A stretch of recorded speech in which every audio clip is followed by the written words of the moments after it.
Vale. Oye, pues tenemos micrófono, todo el mundo, perfecto. Pues un placer poder continuar. Bueno, terminar la conversación, ¿no? Después de Paul y de la presentación. Pero antes de debatir, me encantaría conocer un poco más de vuestro trabajo, de lo que estáis haciendo y cómo se relaciona con todo lo que hemos estado hablando esta mañana.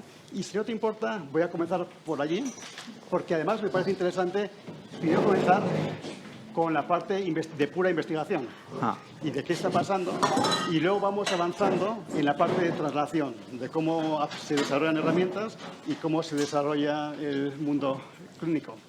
Nos hemos colocado perfecto. Es un control mental, luego digo cómo funciona. Algo, bueno, exacto, Fernando, y ya. Yo me presento un poco lo que hacemos. Yo soy Fernando Maestud y me dedico a investigar sobre las relaciones entre el cerebro y la conducta. Eso es lo que hago y lo hago a través normalmente de técnicas de neuroimagen. Últimamente nos estamos moviendo mucho hacia cuestiones de inteligencia artificial, pero sobre todo hacia algo que luego me imagino hablaremos un poco más, que es la neurociencia computacional, para intentar explicar mecanismos de cómo funcionan las cosas, cómo funciona el cerebro, cómo funcionan las patologías y así aplicarlas a sistemas y a modelos, que es lo último que estamos implementando, de neuromodulación. Es un poco lo que se basa el Centro de Neurociencia Cognitiva y Computacional que dirijo. Perfecto. Miguel, ¿por qué nos cuentas tú? Pues yo soy Miguel Saura, trabajo en Nesplora, la parte de I+D con Gemma Climent, y bueno, nuestro objetivo es tratar de desarrollar test de evaluación neuropsicológica aprovechando las nuevas tecnologías para mejorar la calidad psicométrica, darle valor añadido midiendo cosas nuevas y también, por supuesto, muchas veces yo considero que no vendemos un producto, sino que vendemos práctica clínica, ¿no? Porque a veces esta tecnología permite ayudar a un diagnóstico más eficiente y bueno, pues lo hacemos con realidad virtual, que está muy bien. Pero antes me comentabas que Nesplora es parte de otra empresa. O sea, ¿cuál es la otra empresa también y qué hace? Nesplora empezó hace 10 años en Donosti, en San Sebastián, y hace poco bueno, pues empezó a formar parte de Junti Psychometrics, que es una empresa italiana. Bueno, no sé si conoceréis Pearson, TEA, es una empresa editorial y vende pruebas psicométricas. Vale, perfecto. Elena. Pues hola a todos, encantada de estar aquí hoy. Yo soy Elena Cañadas. Yo estudié psicología en la Universidad de Granada y luego un máster y un posgrado en neurociencia cognitiva. Después de hacer mucha investigación de temas más en academia, pensé que todos los conocimientos que yo tenía a través de cómo funciona el cerebro y cómo puede ser utilizado en personas que tienen algún tipo de patología, en especial yo trabajaba mucho con autismo y con depresión, trastornos afectivos, me di cuenta que la academia tenía ese aspecto de limitación, de que todo lo que estábamos investigando nunca llegaba de verdad a ser utilizado por los pacientes que de verdad lo necesitan.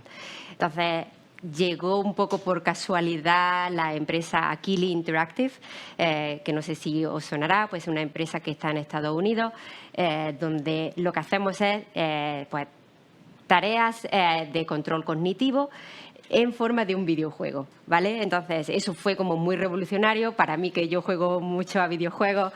Cuando alguien me dice, puedes hacer exactamente temas de investigación y hacerlo mientras los pacientes están jugando con todo el estigma que hay en el tema de trastornos emocionales o trastornos del desarrollo, con decir cuál es me tengo que tomar un medicamento, a decirle, tienes que jugar tu medicamento. Para mí eso me convencieron simplemente con el eslogan y sobre todo para mí es trabajar desarrollando lo que es la parte científica. Yo no hago nada de comercial, no tengo que vender el producto, yo lo único que hago es asegurarme de que funciona.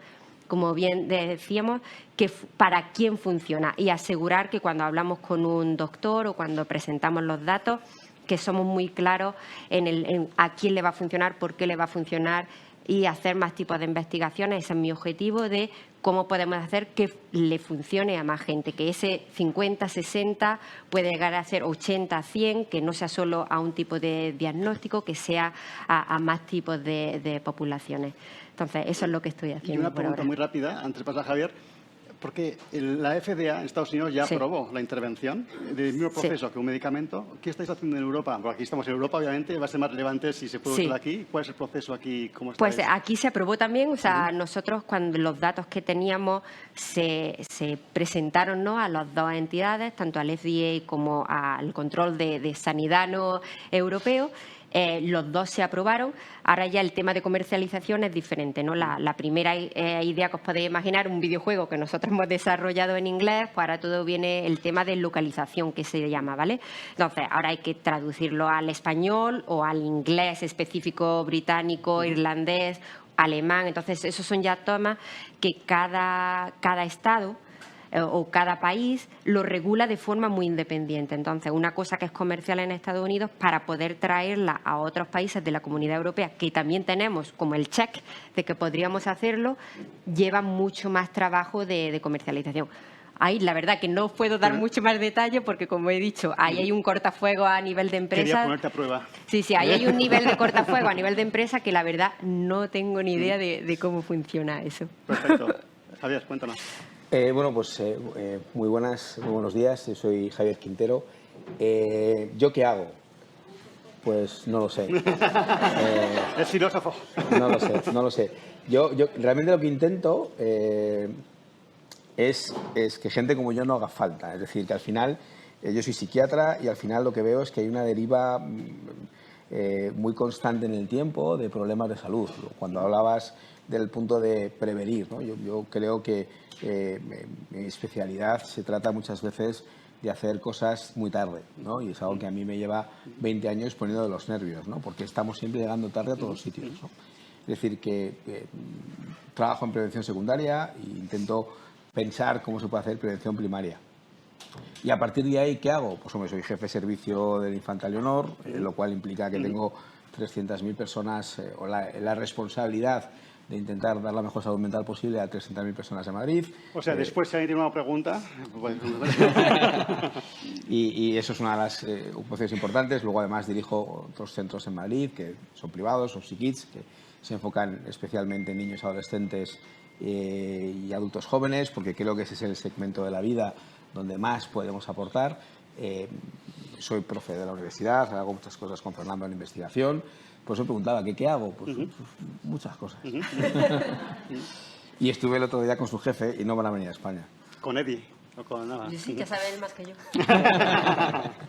Perfecto. Ya hablaré yo con él. No, pero ese es otro tema que podemos hablar después. Pero sí, Europa, el tema de la regulación, desde el punto de vista de Estados Unidos, hay ese gran mercado y por qué meterte en mil problemas aquí, ¿no? Antes de tiempo. Pero volvamos, bueno, quizá ahora en la dirección opuesta, de lo que hemos hablado toda esta mañana. ¿Qué es lo que os parece lo más fácil de aplicar?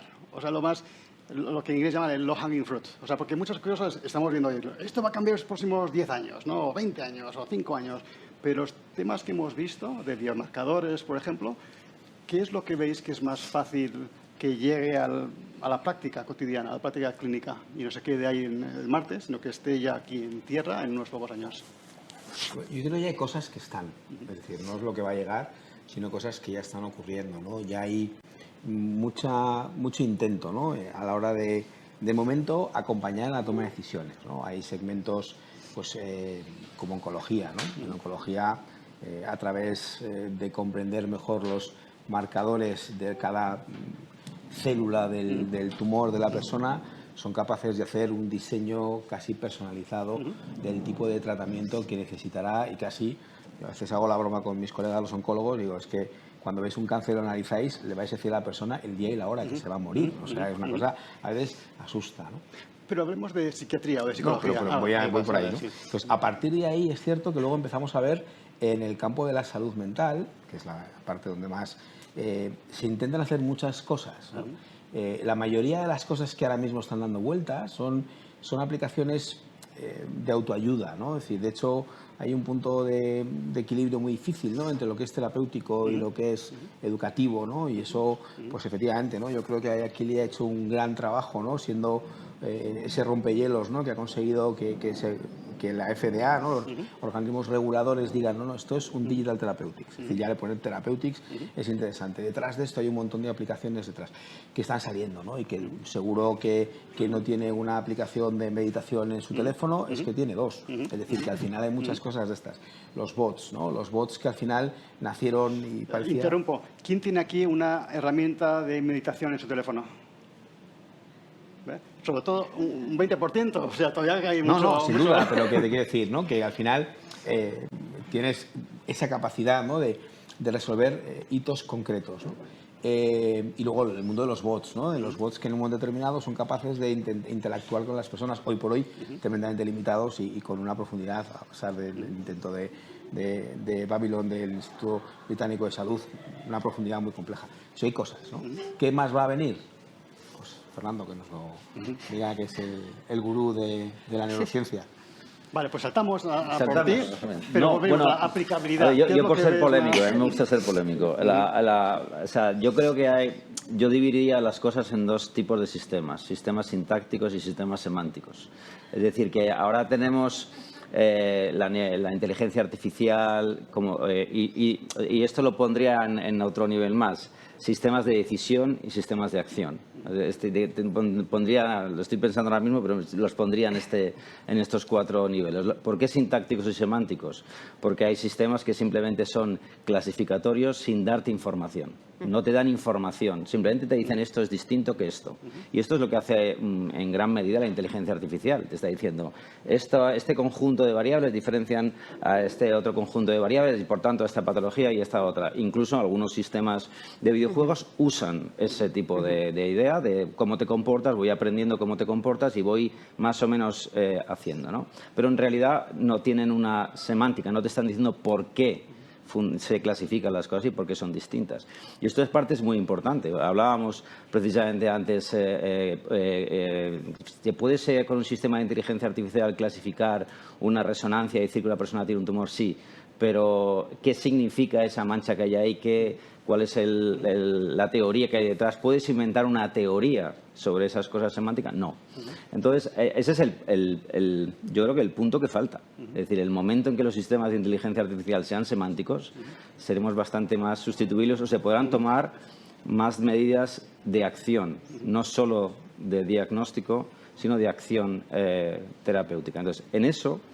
Ahí yo creo que es donde ayuda mucho la neurociencia computacional. Es decir, es verdad que la inteligencia artificial clasifica muy bien, no sabe por qué, pero justamente aquí una de mis alumnas, Dani, es la que está haciendo esta tesis, ¿no? Está mirando la relación entre inteligencia artificial, neurociencia computacional, que sí que puede ver los mecanismos por los que las cosas cambian. Es decir, por qué funciona o no funciona un fármaco, por qué una terapia ha cambiado una red funcional o no ha cambiado una red funcional. Yo creo que investigando esas cosas, investigando esos mecanismos, vamos a llegar a sistemas más inteligentes. Y yo creo que el futuro, ya termino con esto, para mí el futuro será que tengamos sistemas implementados en neurorobótica, que serán los que ayuden a personas a hacer cosas tomando decisiones bajo estos dos paradigmas artificiales y de neurociencia computacional.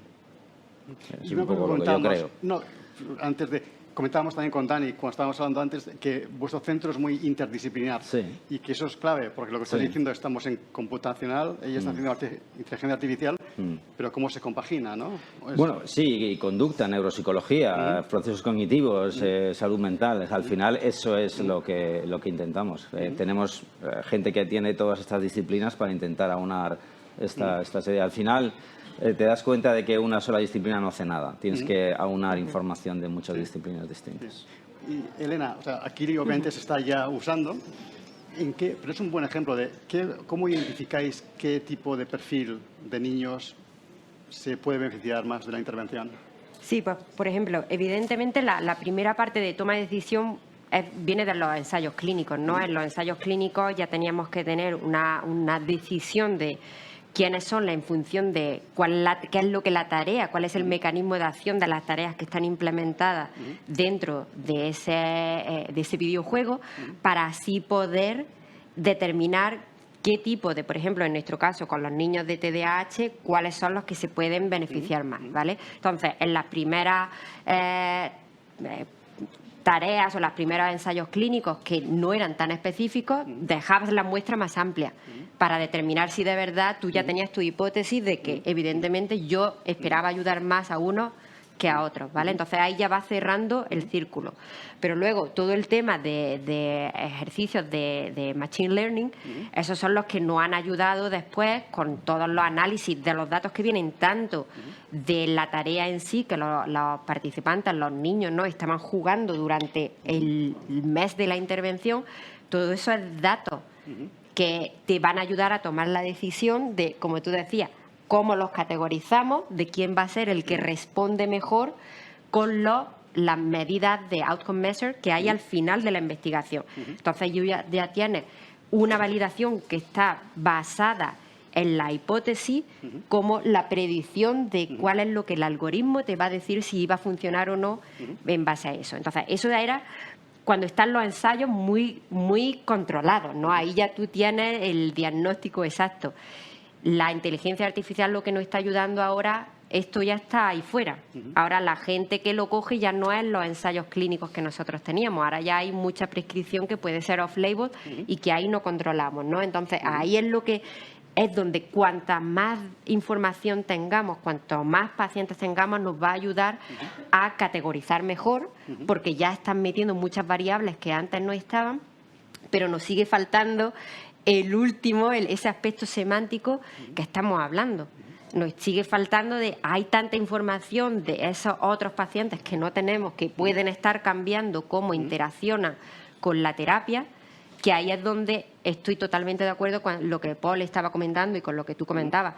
Es que el psiquiatra, el rol del terapeuta siempre va a tener que estar presente, porque la forma en la que interaccionamos todavía con este tipo de tecnología no hay control. Y ahí es donde necesitamos mucha más investigación, los big data, ¿no?, que estábamos hablando. Eso es lo que va a revolucionar, pero eso no va a pasar en 5 años, eso no va a pasar en 10 años, desgraciadamente, porque seguiremos avanzando con la tecnología y seguiremos avanzando con el conocimiento que tenemos de esta cosa que hay aquí dentro, que no sé si alguna vez se llegará a entender, el cerebro, porque el cerebro va cambiando, lo mismo que en los aprendizajes que nosotros tenemos en la sociedad sigue evolucionando. Entonces, a ver quién coge, ¿no? La carrera sigue ahí y a ver quién va más rápido. Luego le preguntamos a Jesús para cuándo espera que haya neurorobots. Igual ellos solucionan el problema. Yo no lo veo tan lejos. Luego, escuchemos un poco de Miguel. Cuéntanos tú un poco. ¿Qué es, o sea, por qué es tan importante, ¿no?, un biomarcador? Yo creo que al final, ya la pregunta inicial, ¿no? Sí. Pero ¿cómo ves que cómo se puede aplicar? Claro. ¿Cómo se puede? Sí. ¿Y por qué es importante? Porque tiene un alto valor predictivo.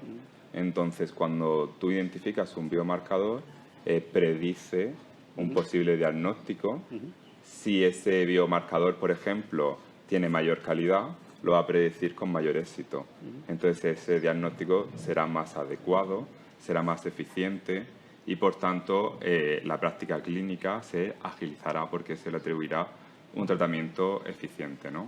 Entonces, en este punto, la tecnología no solamente permite, en el punto de inteligencia artificial, trabajar toda esa información para intentar relacionarla lo más rápido posible o clasificarla, sino también para los modelos semánticos que hay actualmente, que generan muchos de esos datos, marcadores cognitivos, por ejemplo, ¿no? Esos datos que ya los generan muchas herramientas, tienen unas características psicométricas, y cuando se mejoran, cuando eso se añade luego a una base de datos, va a hacer que los resultados del cálculo de la inteligencia artificial tengan mayor éxito, porque va a llevar menos error detrás. Entonces, el objetivo es tratar, ¿no?, de utilizar toda esa inteligencia artificial y esos biomarcadores digitales para tratar de diagnosticar y tratar lo más rápido posible a la persona, incluso si es in situ, ¿no? Pero eso se tiene que alimentar de algo. Y ahí es donde este modelo semántico, ¿no?, que tú comentas me parece súper importante, porque si ya tenemos muchos de ellos, hay que intentar a veces perfeccionarlo con estas tecnologías, ¿no?, para que esa calidad mejore y se nutra bien, ¿no?, ese pequeño bebé inteligente artificial en una nube que se va alimentando de datos. Pero una pregunta para Elena del mundo real. Sí. Comentas que tenéis los algoritmos y ya en el mundo real la gente está usando, y como dices, incluso con off-label, o sea, que perdéis el control.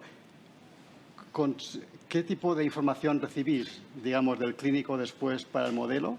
¿Y qué tipo de restricciones? Me imagino que esa información de si este niño va mejor, va peor, está muy regulado. O sea, ¿cómo lo podéis integrar? Sí, nosotros información específica del progreso no tenemos, ¿no? Hasta ahí es donde se pone también el cortafuegos, ¿no? Para que sea total. Nosotros lo que sí tenemos es información de cómo se ha interaccionado con la herramienta, ¿no?, durante todo el proceso. Entonces, hay forma que tú puedes comparar cómo esa progresión se compara con los pacientes que teníamos en la base de datos.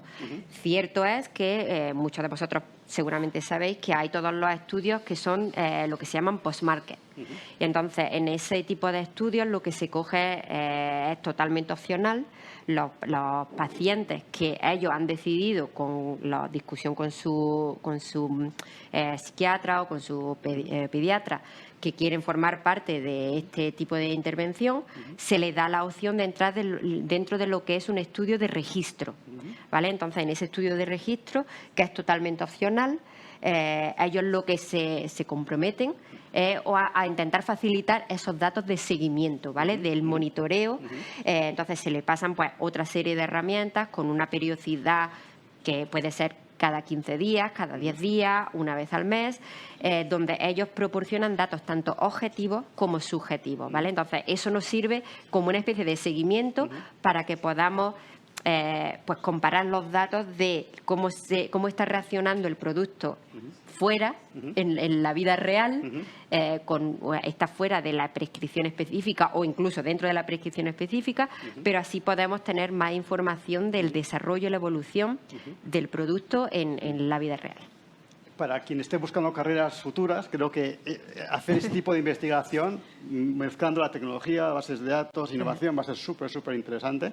Quizá el centro de vuestros vaya por ahí, pero va a haber mucha información y mucha necesidad de analizarla bien. Una pregunta rápida para Javier, porque es el clínico que está más cerca de viendo pacientes, ¿no? En los últimos 2 años, digamos, como ejemplo, 3 años, todo lo que estamos hablando, ¿te ha beneficiado en algo? ¿Hay una herramienta que ya te ayuda a tomar mejores decisiones o a ver lo que está pasando? ¿O todavía no ha llegado a nivel de práctica? Incorporamos algunas herramientas, pero sí que es cierto que estamos en el punto en el cual todavía no hay ese cambio disruptivo al que entiendo que quieres que te conteste, ¿no? Claro que vamos empezando a incorporar herramientas, claro que hay aplicaciones que nos permiten, ¿no?, en ese punto de mejorar, ¿no?, orientar en lo diagnóstico. Hay una aplicación que recogiendo una fotografía del paciente te sitúa en el riesgo de que tenga o no un síndrome alcohólico fetal. Es decir, que hay determinadas cosas, ¿no?, que por ahí nos pueden ir ayudando. El propio Syncrolab, que es una alternativa aquí en España, pues también evidentemente son alternativas que podemos ir sumando en nuestro día a día. Pero ese cambio disruptivo, que todos tenemos la sensación que está ahí, no sabemos si el mes que viene o dentro de 10 años, pero que está como ahí en ciernes, todavía no está en ese punto de decir, oye, no, esto ha cambiado sistemáticamente, ¿no? Nosotros hemos empezado a incluir algunas herramientas de inteligencia artificial, con procesamiento de lenguaje natural, ¿no?, con una herramienta que se llama Savannah, en nuestro día a día, y nos está permitiendo recoger información y analizar de forma distinta lo que pasa a nuestros pacientes. Pero estamos en ese punto. Estamos en el punto que decía antes Fernando, ¿no? Sí. No, pero francamente yo no creo que va a ser disruptivo. Yo creo que va a ser mucho más gradual. Bueno. Y como dices, poco a poco pues va, y hay un momento que sí, se adopta más a nivel masivo, pero es más gradual, lo que yo creo. Fíjate, si tú revisas todas las incorporaciones de la tecnología en el ser humano, aparecen los early adopters que van incorporando y de repente cuando ya esa tecnología se asienta, el crecimiento es exponencial. Pero vamos, desde la televisión a los teléfonos móviles. Sí, pero no diría que eso es disruptivo. O sea, vale, bueno, cambia radicalmente, sí. ¿no? Es decir, en un momento determinado, y ese es el punto, ¿no? Que comentábamos también antes en el café, ¿no? Es decir, hasta qué punto de repente ese tipo de cambios van a cambiar nuestra práctica clínica, ¿no? Yo en lo particular creo que sí que hay una parte, y en la parte que más afecta a salud mental, hay una parte en la cual algo hay que hacer. ¿Por qué? Porque no hay profesionales para asumir el tratamiento como está estructurado en estos momentos, ¿no? También lo comentábamos antes, es decir, es imposible. Ahora mismo no hay profesionales formados, capacitados como para asumir la demanda que hay de atención de salud mental. Eso, o somos capaces de generar estrategias de prevención para que la demanda baje, eso sería maravilloso. La realidad es que no lo estamos haciendo o no lo estamos consiguiendo. Con lo cual, hoy por hoy, lo que estamos intentando es ponernos otra vez al final, ¿no? Y entonces metemos aquí que pues más recursos, más profesionales, más centros, más tal, más cual. Sí, pero aún así siempre vamos un poco por detrás. Tenemos que ser capaces de intentar automatizar una parte de esa atención para hacerla más accesible, para hacerla también más ágil, ¿no? Y que de alguna forma pues probablemente lleguen a esas consultas los pacientes que han intentado antes otras cosas. ¿Qué cosas? Magnífico debate. No, pero por ejemplo, en Inglaterra he visto experiencias muy buenas justo de eso. Dicen, oye, gente, ansiedad o depresión, the first baseline de treatments es un programa de terapia cognitiva que se llama Beating the Blues, ahora hay diferentes, y eso ayuda a muchísima gente. Y si eso no funciona, pues ya vas al terapeuta, a la persona. Y entonces, eso es lo que decía antes, ¿no? Además, los británicos en ese sentido lo han visto muy rápido. Además, ellos, mencionaba yo también el Babylon, que ese es el modelo que tienen ellos planteado en primaria, donde el Instituto Británico de Salud ha invertido billones billones en conceptos americanos, ¿no? de libras y no es oro todo lo que reluce. Sí, es decir, que la realidad es que esas aplicaciones, hoy por hoy, sí, pueden ser un paso previo, pero no están canalizando la demanda. Sí.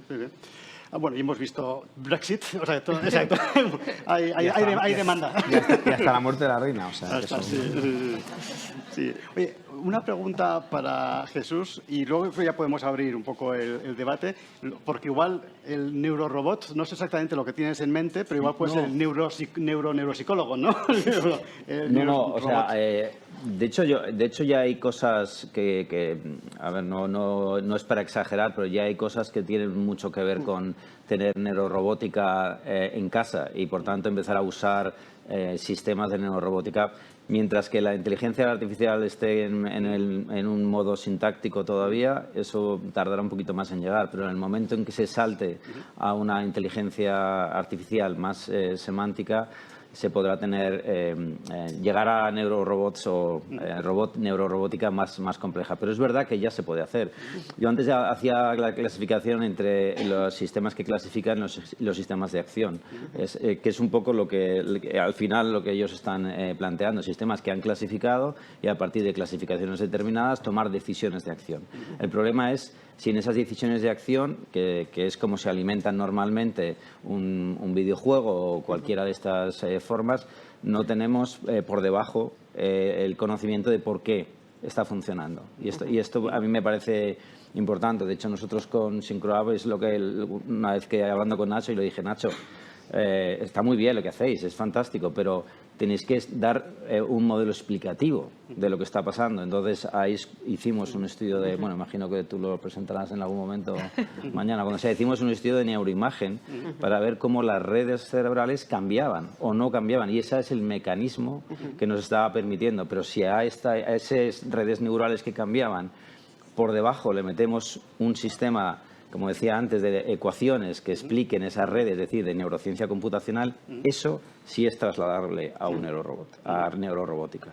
O sea, no puedes trasladar la conducta del ser humano, pero sí puedes empezar a simular las redes cerebrales que genera un ser humano cuando hace o no hace o modifica una serie de cosas, y eso te va a permitir saber si SyncroLab modifica la excitabilidad, la balance entre excitación e inhibición en una red determinada y cómo, cambiando determinados parámetros en Synchrolab, modificaría la red sin tener que volver a repetir el experimento. Ya tienes el modelo. Tienes un modelo de Neural Mass Model o lo que sea que te permite mirar esas cosas. Y eso, un día, será, yo creo, fácilmente trasladable a un sistema de neurorobótica. Cuando dices robótica, ¿te refieres a hardware, o sea, un bicho físico? Sí, a un sistema físico que pueda tener comportamientos y sistemas de redes cerebrales muy semejantes a las nuestras, a partir de los modelos computacionales. Pero fíjate, ¿no? Es decir, ahí está, ha salido el maestro científico, ¿no? Porque al final una de las cosas que a mí yo me pego sistemáticamente contra la misma pared cuando me siento con los ingenieros de inteligencia artificial y me dicen, no, ese es el black box, ¿no? Sí. Es decir, esa especie de concepto, ¿no? Donde que ahí todo puede ocurrir, ¿no? Cuando de repente empiezan a surgir cosas que casi tenemos que interpretar a posteriori. Es decir, que al final es un poco el proceso a la inversa. Es decir, el sistema, nosotros tenemos una hipótesis y la validamos, ¿no? Nuestro mecanismo de validar la ciencia, ¿no? Y ahora, efectivamente, con esos estudios con Synchrolab, no hemos visto por qué, hemos visto el qué. Es decir, lo que hemos visto es qué ha pasado con esos niños desde el punto de vista de la estimulación, o sea, desde el punto de vista de la estructuración de las conexiones cerebrales, como en encefalografía, cómo ha cambiado. Pero no por qué. Pero eso es genial. Pero eso, claro, pero es decir, pero ese es el problema, ¿no? Cuando el mundo, y si nos dejamos llevar, y yo creo que no hay mucho que resistirse en ese sentido, ¿no? A que los ingenieros de inteligencia artificial nos ayuden a tomar decisiones, nos van a decir las decisiones, pero no el por qué. Es decir, nos van a decir, esta variable predice esto, pero no por qué lo predice, ¿no? Es decir, que al final ese concepto de black box, donde no sabemos qué ocurre, ni siquiera ellos, yo creo que no es una cuestión que ellos se guarden el secreto porque sean codiciosos, no, simplemente tampoco tienen ni idea qué está pasando cuando ellos empiezan a combinar los datos con esas combinaciones complejas. En realidad se empiezan a encontrar, ¿no? Y, comentábamos también antes, ¿no? Es decir, una de las primeras cosas que hicieron la inteligencia artificial fue intentar, sobre una validación de una escala, intentar ver mecanismos de predicción. Y cuando yo me senté con los ingenieros a decirle, quiero esto en función de esto, y me dijo, está mal planteado. ¿Por qué? No, hay que ir un paso anterior, porque tú ya estás dando a entender que esta escala, más de 5.AX, en una escala de alimentación, más de 5.AX, de 3 a no sé qué tal, y estos subfactores predicen esto y lo otro. Vamos a ver, tiramos a ver qué ocurre, simplemente midiendo los datos en crudo, ¿no? Y luego salieron cosas que luego, claro, lo puedes explicar después, pero los tienes que explicar después. No, sin duda, va a haber demanda de cerebros humanos, sin duda. No va a ser solo el bot. ¿Por qué no lo abrimos para conversar un poco con todos los otros, tanto aquí como los que están en Internet? Y no sé cómo, Rosa, cómo funciona.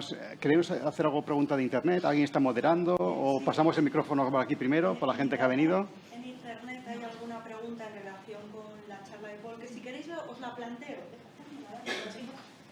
Claro, perdón. Estoy hablando sin micrófono. Os decía que en Internet han planteado alguna duda en relación con parte de lo que habéis estado conversando ahora, ¿no? Y es cómo se hace el proceso de diagnóstico al final, ¿no? Decía la persona que está en casa, ¿puede el DSM entorpecer el proceso de investigación de trastornos del desarrollo? Yo creo que antes has mencionado también a Insel, ¿no? O sea, una de las cosas que quizás podría estar fenomenal en este debate es si toda esta información que de alguna manera se obtiene bueno, pues a través del feedback que te da la inteligencia artificial o de los videojuegos, ¿no? Que jope, qué interesante, ¿no? El chaval entra, juega y tú obtienes ahí sus tiempos de reacción, sus procesos de toma de decisiones, efectivamente, y haces el modelado cognitivo, que sería, bueno, que entiendo que ya hacéis, ¿no? Ambos dos, y que propone Fernando. Y esta info, después, ¿qué hacemos con ella? ¿Coincide con nuestros diagnósticos? ¿Sirve para hacer esto que nos planteamos, ¿no? En los criterios de investigación, ¿no? En los RDoC, por ejemplo, que hacemos esta bajada al componente, esta bajada a la parte del proceso mental, y esto contribuye al diagnóstico. Yo creo que va por aquí la pregunta que hacen en casa. O sea, la pregunta y es muy buena, sí, porque yo creo que hay un punto, ¿no? Mencionabas a Thomas Insel que efectivamente, ¿no?, estuvo peleándose con el modelo del DSM-5, ¿no?, que del 4TR, ¿te he dicho? No, no. Ah, perdón. Claro, sí, perdón. Del DSM, es que a lo mejor me había equivocado. Del DSM-4, la revisión, al DSM-5, ¿no? Donde querían cambiar el modelo de categorías a modelo de dimensiones, y excepto en el espectro autista, en todo lo demás se quedó como estaba. Pero sí que es cierto que, por ejemplo, ¿no?, antes mencionamos el TDAH, ¿no?, el trastorno por déficit de atención. Sabéis que hay 2 listas de síntomas en cada categoría, 9 de inatención, 9 de hiperactividad e impulsividad. Y el paciente tiene que tener al menos 6 en una de las 2, ¿no? Es decir, que un paciente con 6 síntomas de inatención, 0 de hiperactividad e impulsividad, es un TDAH, pero un paciente con 4 de hiperactividad e impulsividad y 5 de inatención, no. ¿Cómo? O sea, que son cosas que en realidad a veces...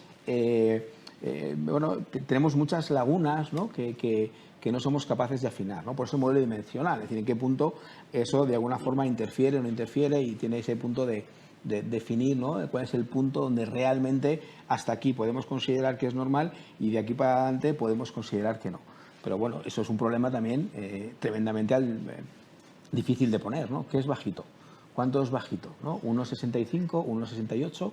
1,67 y medio, ¿de dónde? ¿Aquí o Noruega? Pues claro, Noruega 1,70 a lo mejor también es bajito. Es decir, que al final es tan complejo, ¿vale?, que encontrar un equilibrio en ese sentido a mí me parece tremendamente difícil. Sin duda alguna tenemos que evolucionar, y lo has dicho tú en tu presentación, a un modelo dimensional. Es decir, el punto de corte, este punto estricto, ¿no?, de que con más de no sé cuántos puntos en la escala de presión estás deprimido, pero cuando te falte un punto, no, pues evidentemente es absurdo, es absurdo.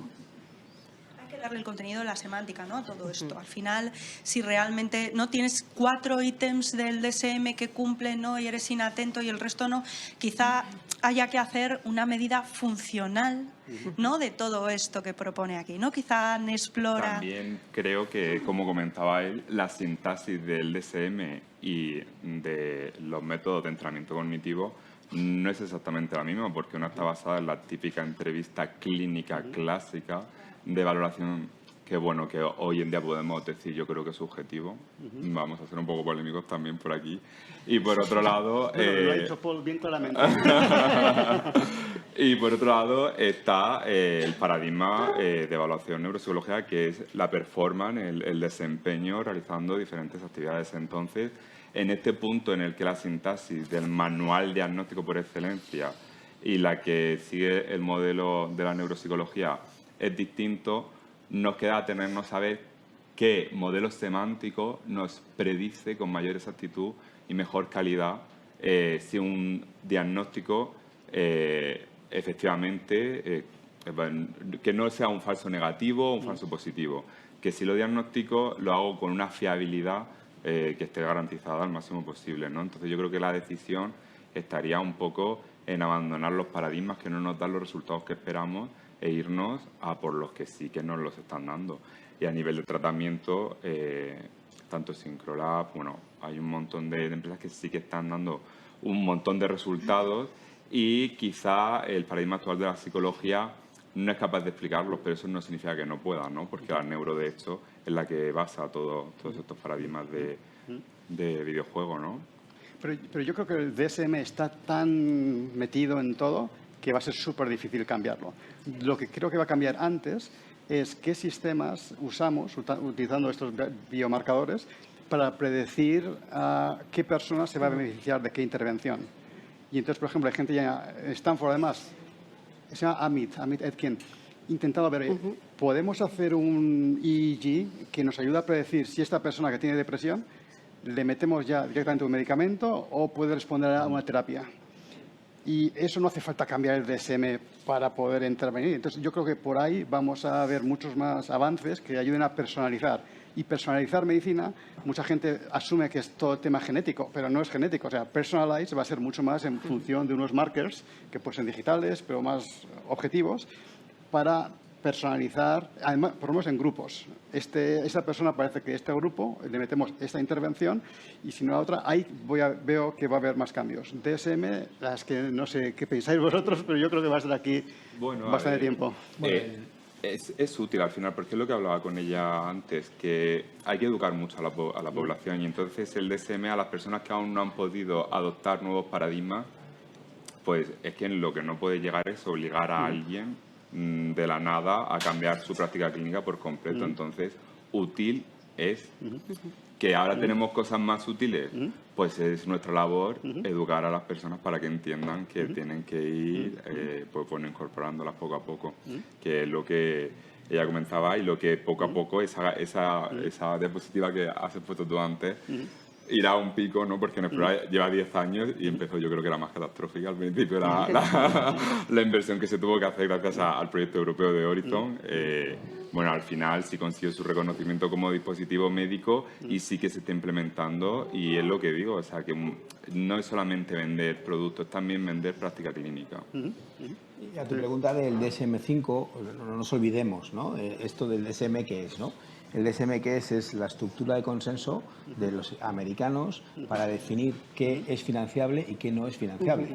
Es decir, que esto no nos olvidemos. Es decir, que en un momento determinado, en un sistema de salud como el americano, que es distinto al que tenemos nosotros, si tú no tienes un código DSM, no te va a cubrir el seguro la atención que tú quieras, ¿no? Entonces, o que tú necesites. Entonces, no nos olvidemos de esto. Muchos de los criterios se elaboraron por votación de expertos, ¿no? Se juntan un montón de expertos y dicen, venga, la mano alzada, si esto entra o sale. Pues entonces, a partir de ahí se plantea. Es decir, que hay todo un componente político detrás del DSM que es clave. Y que en paralelo tenemos la CIE. Y la CIE, en realidad, tiende a buscar un poco la Clasificación Internacional de Enfermedades, que la promueve la Organización Mundial de la Salud, que tiene las mismas dificultades, con una dificultad añadida, que el DSM tiene que poner de acuerdo, ¿no?, a los psiquiatras americanos, y el CIE tiene que poner de acuerdo a todo el mundo, con lo cual no sale nunca el 11, ¿no? Es decir, que a partir de ahí es una cuestión más complicada. Y sí que hay una parte clave en todo esto, ¿no? Que cuando alguien dice que esto es un trastorno depresivo mayor, me da igual que lo diga en Sydney, que en Ottawa, que en Johannesburgo, ¿no? Es decir, que estemos hablando todo de lo mismo, ¿no? Pues si no, luego desde el punto de vista científico es un lío, ¿no? Por mucho le metamos machine learning después a eso. Vamos, solo Sí, por pregunta, añadir, sí. mientras vamos a la siguiente pregunta, o sea, es que yo creo que el punto clave que está aquí, ella ha dejado caer unas siglas que se llaman RDoC, que eso sí. viene de un sistema que en Estados Unidos intentaron como poner en paralelo con el DSM-5, que no ha funcionado del todo exactamente por el tema de educación. O sea, estamos poniendo etiquetas a lo que es un diagnóstico para que sea codificado, para que haya reembolso. El tema del RDoC, este sistema lo que intentaba hacer es, de forma agnóstica a cuál es la etiqueta que tú llevas, cuáles son cuál es la disfunción que tú tienes, especialmente pues si es emocional, si es a nivel hormonal, si es a nivel de funciones cognitivas, y eso es un tipo de personas, también muchos clínicos, que a ellos les gustaría integrar eso, ¿no? Y entonces a nivel de herramientas, cualquier herramienta que tengamos, a mí me da igual que tú seas un TDAH o que tú seas depresión. Si tu problema es un problema atencional cognitivo, sé que te va a funcionar. El problema está en que a alguien que te va a reembolsar, eso no le interesa, porque lo que quiere es más pruebas, más investigaciones para validarlo. Entonces, es tema político. No solo validarlo, sino es que ten en cuenta que si nosotros aplicamos una determinada herramienta a los niños con trastorno por déficit de atención, eso es un 7% de la población, ¿vale? Si lo planteamos a niños con quejas atencionales, ¿cuál es el porcentaje? 200. Y si eso lo tengo que pagar yo, entonces quiero que solo a los TDAH y, por favor, los graves. Es decir, el 3% es posible, ¿no? Es decir, al final, ese es el problema, ¿no? Al final. Sí. Pero es antes de la pregunta, una cosa muy rápida, porque es un problema, pero es bueno. O sea, porque cuando vemos todas las herramientas, un patrón que nos hemos dado cuenta es que en los estudios clínicos, obviamente lo hacen con gente que tú piensas que va a tener un beneficio, ¿no? Entonces, por ejemplo, una de las empresas pioneras fue Scientific Learning, de Michael Merzenich. Y ellos tenían pruebas muy buenas de que quizá un 8% de los niños que tenían problemas de procesamiento del lenguaje, una intervención les ayudaba mucho. Entonces, con esos niños, ese 8% funcionaba muy bien, pero intentaron venderlo a las escuelas para todos los niños y eso ya fue un fracaso muy caro y no funcionó. Con lo cual hubo una controversia polémica. Pero si tenemos cientos de herramientas y un sistema que diga, mira, esta herramienta es para este 2%, esta herramienta para este 8%, esta herramienta para este 5%. Ahí es lo que va a ser súper interesante, de cómo predecir a quién darle qué herramienta, y todavía ese sistema de inteligencia no está. Pero ahí es donde tenemos que ir. Sí. Yo entiendo una cosa, de un biomarcador es difícil generar un tratamiento, porque un biomarcador o un sistema de clasificación como el DSM es un sistema de clasificación, no es un sistema de acción. Y por tanto, ese ha sido el error en muchas patologías. Por ejemplo, en la más reciente, la enfermedad de Alzheimer, hay mucho amiloide en el cerebro, las personas que tienen más amiloide tienen más enfermedad de Alzheimer. Hay que atacar el amiloide. Falso.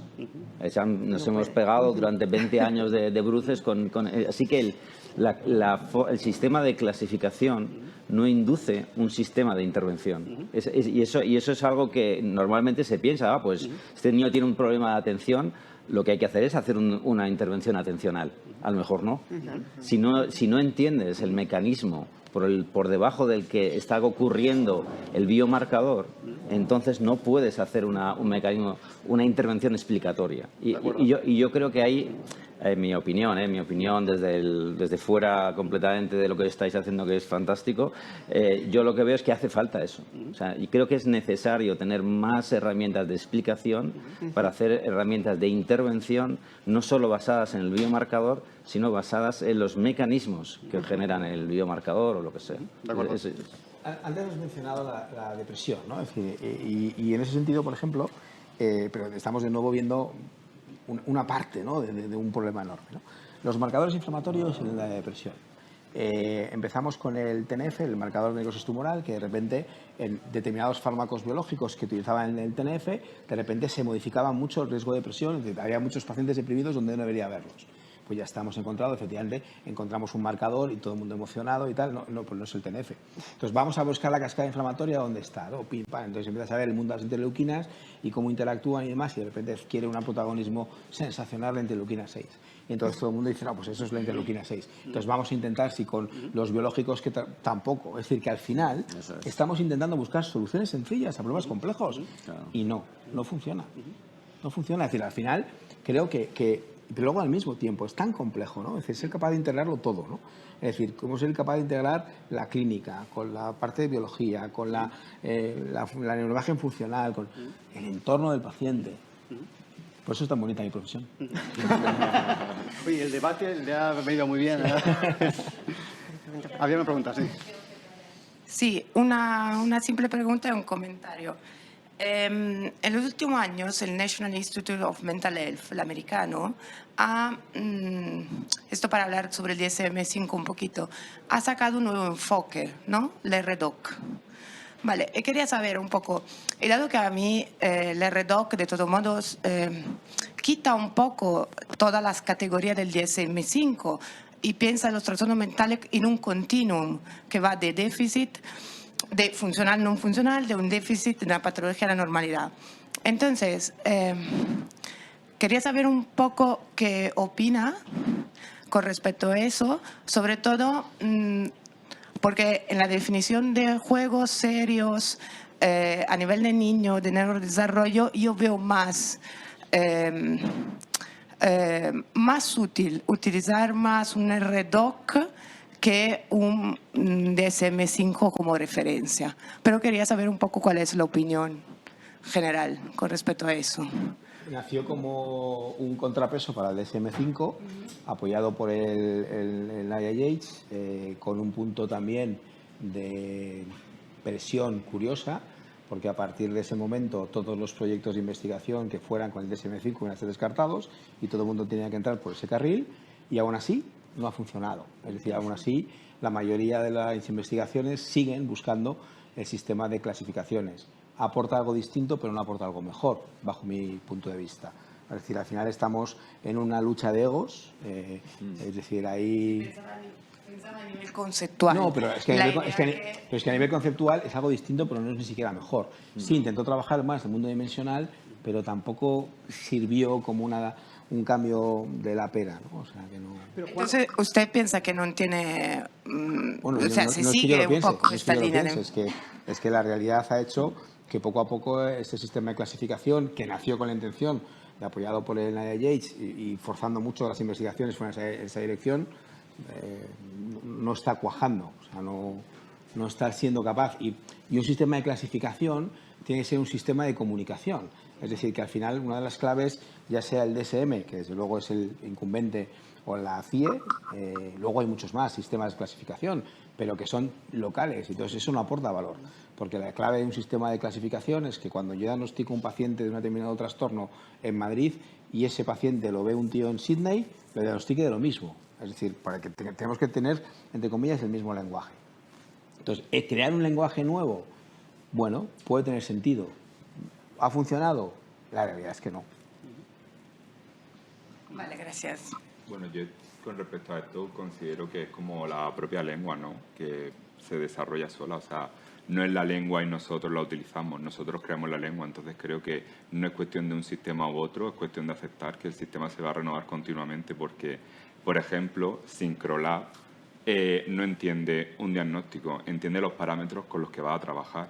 Y a mí cuando conozco usuarios de Syncrolab, que los conozco porque son usuarios también de Nexplora, resulta que desde que utilizaron una herramienta que le dice con más fiabilidad los puntos a tratar, Syncrolab funciona mejor con esos pacientes. Entonces, aquí no digo TDAH, pero cualquiera que viera esos parámetros podría decir TDAH. ¿Y si no tengo que decir TDAH? Y si tú haces la evaluación, salen unos números y tienes el tratamiento y nadie ha dicho TDAH, eso al final es otro tipo de lenguaje. No lo voy a estar hablando yo, lo van a hablar las aplicaciones que estén interconectadas entre sí, pero al final estamos redefiniendo otra vez. De hecho, gracias a algunas evaluaciones se han desestimado que, por ejemplo, bueno, no voy a salirme del TDAH porque ya estamos aquí, pero, por ejemplo, el tempo cognitivo lento, que hay algunos autores que lo han desarrollado, gracias a ciertos paradigmas de evaluación neuropsicológico se ha encontrado que muchos niños que pasan por TDAH resulta que tienen simplemente un problema pues, de velocidad de procesamiento que los hace pasar como tal, ¿no?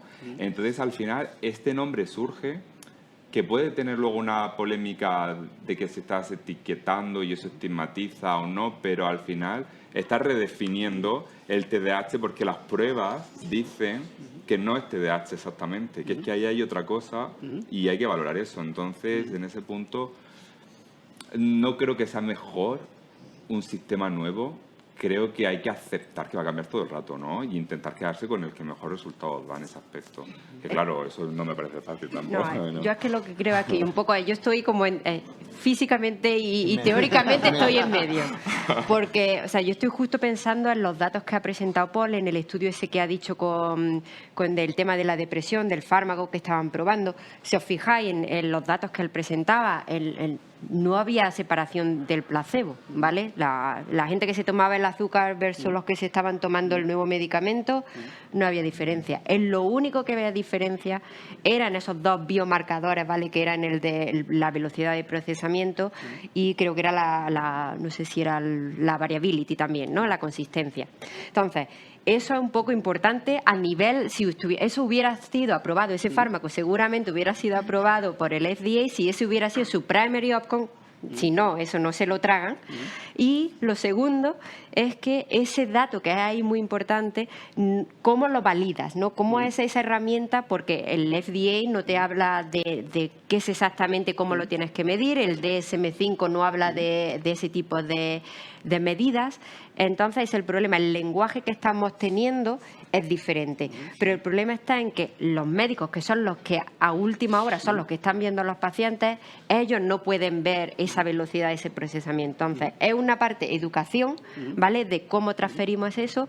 Es una parte sistema de aceptación de que esos biomarcadores pueden ser relevantes para la eficacia de un fármaco o cualquier tipo de terapia. Pero también es cómo se ha diseñado ese tipo de validación, ¿vale? Y entonces, el primer problema viene del diseño. Si tú no crees que de verdad tu fármaco, el principal objetivo es modificar esos marcadores, entonces tú mismo te estás poniendo como investigador y como de ese fármaco en específico, tú mismo no creías en lo que el mecanismo de acción de ese medicamento. Entonces, volvemos otra vez, esto sigue siendo un círculo. Volvemos, si el modelo teórico no lo quieres validar o no estás seguro de él, tú estás aceptando el DSM-5 como que esa es la gran verdad. Tú mismo te has puesto el precedente de lo que tenías que mover. Entonces, yo creo que como investigador, como clínico y como pero de sistema regulatorio, todos deberíamos de estar de acuerdo en qué es lo que se acepta. no digo no tengo claro quién es lo que tiene que estar bien o qué es lo que tiene que estar mal, pero yo creo que tendría que haber ese acuerdo de qué es lo que estamos midiendo, cuál es el objetivo de qué es lo que medimos y cómo lo vamos a medir. Si todos esos 3 parámetros están de acuerdo, ese resultado de ese fármaco seguramente hoy estaría aceptado porque se le ha explicado a un médico qué es la validad. Y ese médico puede haber dicho, vale, pues esto le va a servir a 2% de mis pacientes y a esos 2% a lo mejor sé que otros medicamentos no han funcionado y al menos va a mover este porcentaje. Lo malo, ¿sabes lo que es? Que ese fármaco no saldría al mercado, porque alguien llegaría Exacto. y diría que no les merece la pena el lanzamiento y seguir con toda la fase de desarrollo. Yo he tenido una experiencia con varios fármacos en los cuales, evidentemente participando en ensayos clínicos en fase 2 y fase 3, es decir, antes de comercializarlo, efectivamente eran fármacos con una intención de llegar a un segmento de población y te das cuenta que el segmento no eran eficaces, pero para un microsegmento de esa población eran extraordinariamente eficaces. Pero es muy caro para la empresa. Pero entonces se han quedado en un cajón. Pero ahí vamos ya a problemas éticos que entonces ahí... Bueno, totalmente, claro. pero al final por eso es, ¿no? Pero bueno, luego podemos plantearnos efectivamente, ¿no? Los ensayos in silico, ¿no? Que somos capaces de diseñar, ¿no? ¿Qué va a pasar con una molécula en función de una construcción biológica? No, pero incluso lo que es muy interesante de aquí, como ejemplo, es que habéis ido por esa ruta súper médica que tiene ventajas y desventajas. La ventaja es que habéis ido por un modelo semántico que ya está aceptado por las aseguradoras, reguladores, todo. Pero claro, la adopción es dificilísima en el mundo real y no va a estar claro si cada vez que haya más herramientas y más herramientas, si tiene sentido que todo el mundo vaya por esa ruta que está rota, por tanto, o intentar crear otra ruta, pero crear otra ruta, otra semántica, lleva tiempo. O sea, y lo de AirDoc fue un primer esfuerzo, pero, y como dices tú muy bien, esto va a ser, no hay que imponerlo, va a ir surgiendo y se va a ir agregando y va a haber consensos nuevos en función de la realidad, como vaya avanzando. El DSM-1, la verdad es que no sé, igual sabéis cuándo se publicó o cuándo fue el primer consenso. Los 50. Los 50, ¿no? O sea, llevamos 60 60 años, o sea, no es algo que se cambie en 3 días. De todas formas, también quería hacer un apunte porque... ¿Qué hora es? Sí. Vale. Va a hacer un breve apunto. Breve, Sí, se me va fatal eso, pero bueno, voy a intentarlo. Sí. Quería hacer un apunte de que, claro, ustedes se dedican al tratamiento, yo un poco más mi campo es la evaluación, y aquí quiero pues aclarar un poco la diferencia, y es que cuando se hace una evaluación no se pretende obtener información, se pretende replicar, o sea, la ciencia pretende predecir y poder replicar y poder manipular. La manipulación sería el punto del tratamiento. Cuando nosotros hacemos una evaluación, cuando en Nesplora diseñamos un test, hacemos un modelo teórico que replique el funcionamiento cognitivo de lo que estamos midiendo. Y cuando la fiabilidad nos dice que estamos midiendo eso, es cuando hemos replicado esa forma y ahora podemos manipularla. Y es cuando le da paso a que el tratamiento sea más eficaz, ¿no? Entonces, bueno, eso al final era un poco por reforzar también lo que has comentado tú sobre los modelos teóricos, esa semántica, ¿no? que falta. Y es que creo que muchas veces en el tratamiento, no hay tratamiento sin evaluación. No puedes tratar a tiros, ¿no? Hay que apuntar. Y eso es importante, apuntar fino, ¿no? Le ponga el nombre que le ponga. ¿Hay alguna pregunta en la sala más? Creo que ya se ha dicho todo, pero solo creo que tengo que hablar con micrófono. Quería, con respecto a lo que has dicho de apuntar y con respecto a lo que se ha mencionado acerca de, digamos, la precisión de algunos tratamientos que solamente sirven para algunas personas y ahí interviene la personalización del tratamiento, el enfoque que ha comentado Fernando de computacional nos permite entender hacia dónde debe ir esa personalización. Y de hecho hay varios estudios que hablan de eso, justo que dependiendo de los patrones neuropsicológicos y neurofuncionales de actividad cerebral, los pacientes pueden reaccionar de manera muy distinta y bueno, y también social, por supuesto, a un fármaco. Entonces, la cuestión es que entendiendo en qué medida los factores causales o explicativos son más bien a nivel micro, a nivel macro, pueden ofrecerse tratamientos mucho más personalizados y mucho más variados, en el sentido de que puede ser que para unos pacientes es simplemente necesario fármacos, pero a lo mejor para otros es mucho mejor aplicar un tratamiento neuropsicológico y no aplicar fármacos, o qué combinación de ellos puede ser ideal. Claro que eso en la práctica médica puede ser muy complicado porque hay una variabilidad tremenda y está fuera de lo que actualmente puede ser viable. Pero bueno, que eso decía, que el último eslabón puede permitir cerrar el bucle entre el tratamiento y la explicación. Pero me gusta que lo hayas dicho como el último eslabón, porque si empezamos con computation, con algo muy teórico como comienzo, nos llega problemas como el chemical imbalance, ¿no? Que durante décadas ha sido el gran problema, a alguien se le ocurrió, lo vendieron y de repente resulta que eso no es eso. O sea, me gusta más entrar empírico, o sea, lo que tú estás haciendo de artificial intelligence o lo que sea, eso, ¿qué pasa en la realidad objetivamente? Y luego, obviamente, hay que explicarlo, pero empezando por qué es lo que pasa en el mundo ahí.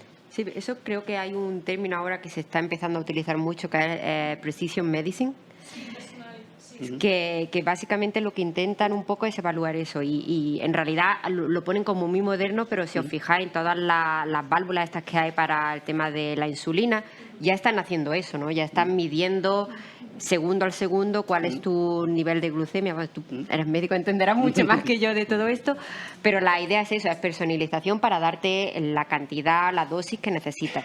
Yo creo que, por ejemplo, a nivel de Aquile, un poco lo que estamos intentando es hacer eso, ¿no? Es personalificar, que el nivel de terapia que tú necesitas, la intensidad que necesitas, se adapte de forma personalificada, no solo al individuo, sino a cómo estás tú actuando hoy.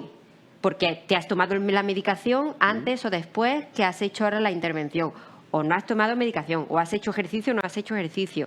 Tu nivel de esfuerzo mental cuando estás haciendo la terapia puede variar mucho. Entonces, teniendo esa precisión, ¿no? Esa personalización, es lo que también te va a ayudar a que sepas en un futuro, ¿no? Eso todavía estamos muy lejos, pero que puedas saber hasta cuál es la dosis a lo largo de...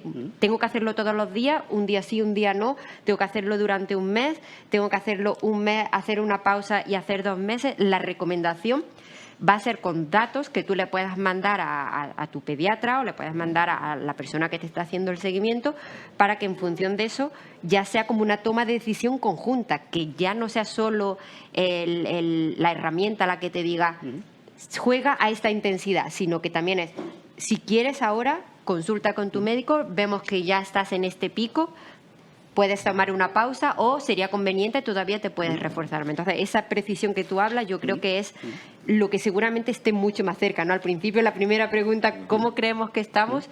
Yo creo que eso está aquí ya. Eso de aquí a 1 año, 2 años... Pero una pregunta, tenemos creo 2 preguntas ya, sí. pero para ti, ¿cómo ahora mismo vosotros ofrecéis la misma dosis a todo el mundo o dosificáis? No. ¿Cómo lo pensáis? Es que depende cómo llamemos dosis, ¿no? O sea, si llamamos la dosis en cuanto qué es el nivel de actividad, de dificultad, de progresión, eso es totalmente personalizado a nivel del individuo. En cuanto a la dosis, como normalmente se diría en un fármaco, la prescripción es de 1 mes, ahora mismo, como los ensayos clínicos que tenemos, no tenemos esa herramienta de personalización en torno a la dosis temporal, esa es específica, que es siguiendo los protocolos del ensayo clínico, ¿no? Que es 1 mes, 5 días a la semana, durante aproximadamente los 30 minutos al día, ¿no? Entonces, ¿cómo esos 30 minutos van a ser para Fernando o para mí o para algunos que estáis aquí en la sala o fuera? Eso va a ser totalmente independiente, ¿no? El algoritmo va a evaluarte desde la primera sesión que tú haces con la intervención y se adapta, ¿no? Si vas progresando bien, sube de nivel. El algoritmo es son diferentes algoritmos que van en paralelo y se adapta a cómo tú estás, teniendo en cuenta toda la información. Pero en cuanto a horas, por ejemplo, ¿lo pensáis en horas? Como la dosis son 10 horas, o son 8 horas, o son 15 horas. La dosis es también personalizada, claro, porque es en función de cuánto tiempo tú necesites para completar misiones, ¿no? Vale. Pero es aproximadamente como unos 30 minutos al día. Entendido. Tenemos dos preguntas del canal online, pero me voy a tomar la libertad, disculparme las personas que habéis preguntado, de trasladárselas después a Nacho.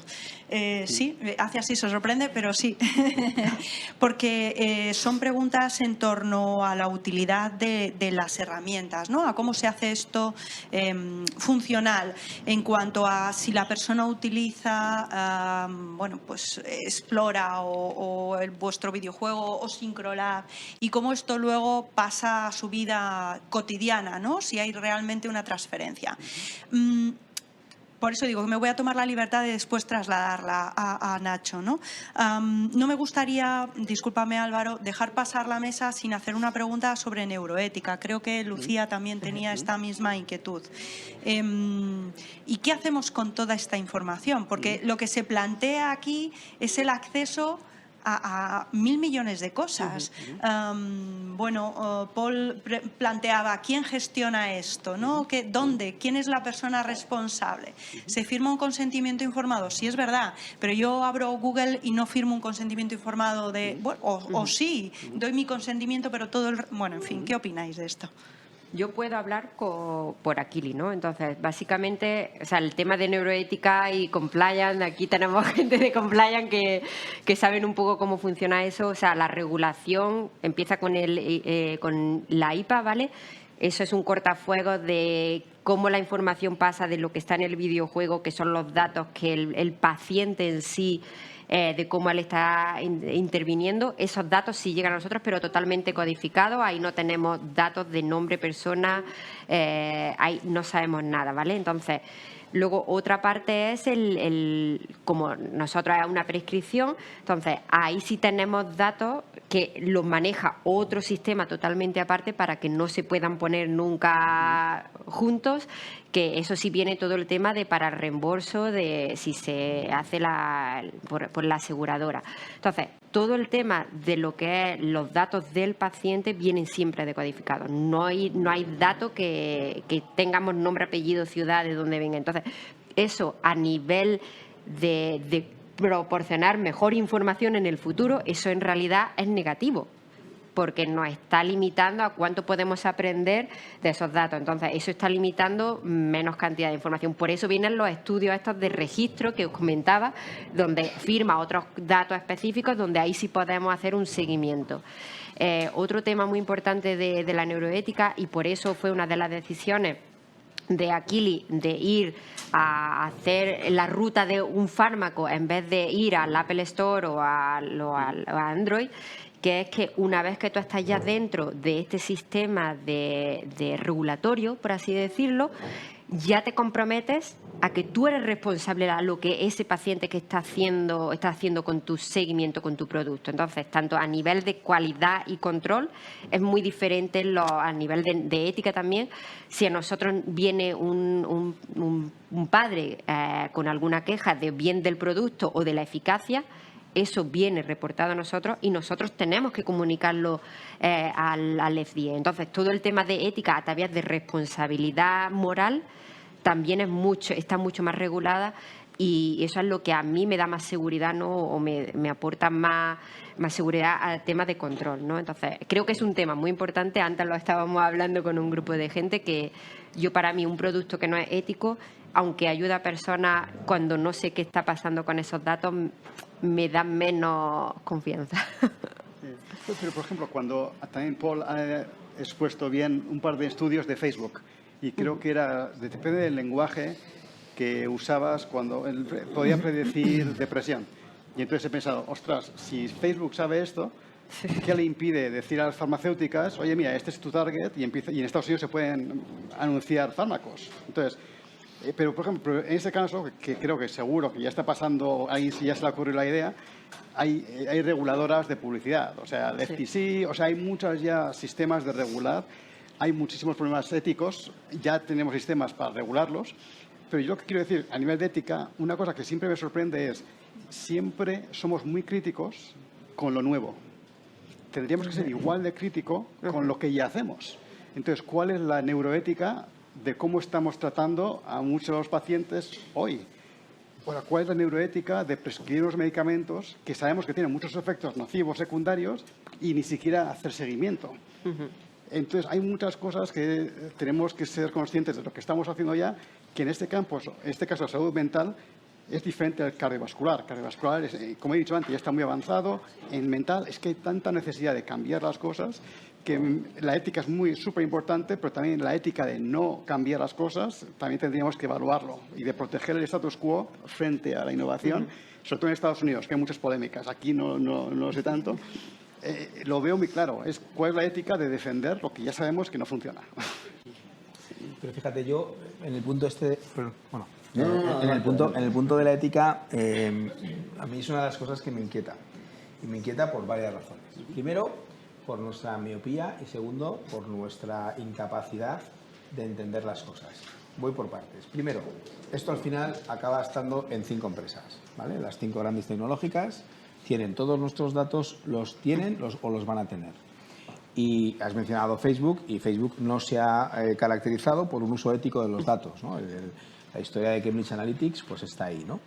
Pero es que estamos mirando hacia el oeste, pero mira el este. Es decir, Tesla se pone a intentar funcionar con su coche autónomo y un día tiene un incidente y paran 6 meses para pensar. Los chinos están con el coche autónomo, atropella a un niño, quita al niño y sigue con el coche. Es decir, que al final estamos en un punto donde con nuestra miopía occidental, el concepto ético, pero hay un mundo adicional y la gestión de los datos. A mí a veces, cuando me pongo a pensar en todo ese escenario, ¿no? Hacia dónde vamos, es decir, todos estos datos acumulados, quién los gestiona, ponemos filtros, indiscutiblemente la mayoría de la gente lo hace bien, pero es que hacerlo mal es muy fácil. Hay un punto que quizás no hemos tocado y que viene bien para esto de la neuroética, que es que los sistemas de neurotecnología no solo van a servir para tratar personas que tengan problemas, sino van a usarse para personas, para mejorar sus capacidades.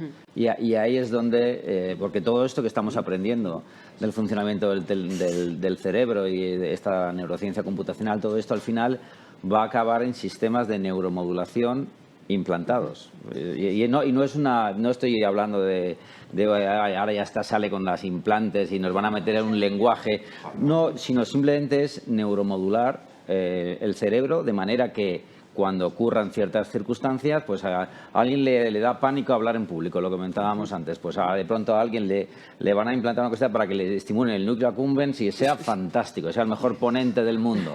Entonces, eso es un problema de neuroética que ya ocurre, que también lo comentábamos antes, que es... Yo creo que Javier ya tiene eso. ¿Quién tiene...?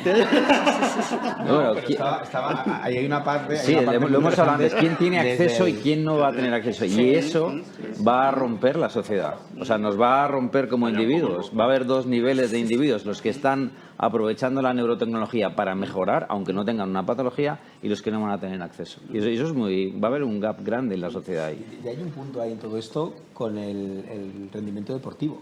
Sí, absolutamente. Que ya empiezas, ¿no? Pero la cuestión ética, como yo lo he leído, es más en el mundo deportivo, ¿no? En el sentido de determinadas estrategias, ¿no? De estimulación que permiten una curva de aprendizaje, un rendimiento. Y esto, al igual que se utiliza sustancias, es detectable, esto no lo es. Pero ¿sea doping o no es doping? Claro, la cuestión es el debate está ahí, ¿no? Eso como decía, ¿no? Entonces, doping deportivo. Será como el doping, cuando pase un tiempo, hasta que no lo detecten, no se prohibirá. Así ha sido en los deportes de élite, el ciclismo ha sido siempre así. Hace no mucho, unos meses, hubo un escándalo porque de repente un equipo de la NBA, de repente entraron todos los jugadores con una especie de cascos, pero no en los oídos, un poquito más adelante, antes del entrenamiento. Y de repente dice, ¿esto cómo es? Entonces ahí ya surgió, ¿no? Nunca más se les ha visto a los chicos con los estimuladores, ¿no? Pero claro, esto es ético desde el punto de vista del deporte, ¿no? Es ético desde el punto de vista muy complicado. Muy complicado. Bueno, podemos crear una liga de jugadores de baloncesto dopados con cascos de simulación. Con todo. Y vemos, vamos, eso tiene que ser muchísimo más emocionante está más que cerca, un partido normal. Está más cerca de lo que pensamos. Sí, bueno, a ver, de hecho el dopaje ya está, lo que pasa es que no se permite ya no. doparlos a todos Sí. y que jueguen, ¿no? Hacemos los Juegos del Hambre, también hay una película, ¿no? Oye, pues antes de que siga diciendo más cosas, cortamos. Oye, ha sido todo un placer tener esta conversación, ha estado muy bien, gracias a los charlantes ponentes y gracias a todos por estar aquí. Y ahora tú